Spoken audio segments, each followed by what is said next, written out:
we join in with the Azimio coalition team in rejecting the bill, and the reasons were adduced this morning during the press conference, the press briefing that was done, and it was guided by, among others, our chairman here and the chairman of the Business Council. So we are on the same note.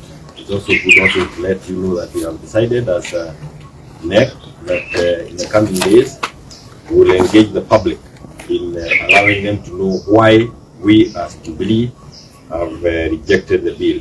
We will go out the country to a number of the counties where we can make it to give them the reasons as to why we need to reject the bill.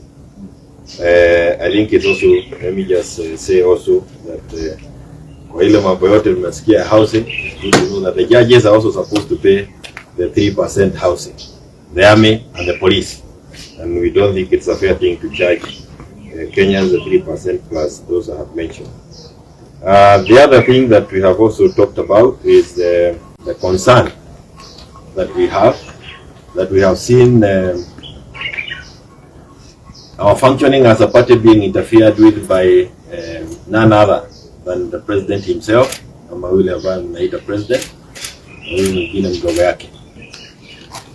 Now we as a party are going to do all that is possible to introduce a law in parliament to ensure that when a president or whoever is occupying the office of the president at any given time in the future does the same, what happens in civilized democracy happens 3 months. He should be impeached.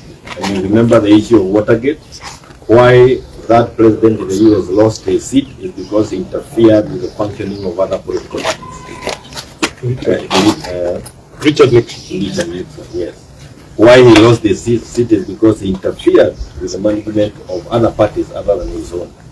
We have seen William Ruto and Gachagua busy fueling the management of Jubilee as a party, and they should be impeached on that ground alone. It actually means that they have no confidence being in office, and they are not able to run the office while we have any opposition. So in the coming days, we will engage even with our senior colleagues to ensure that that impeachment is possible.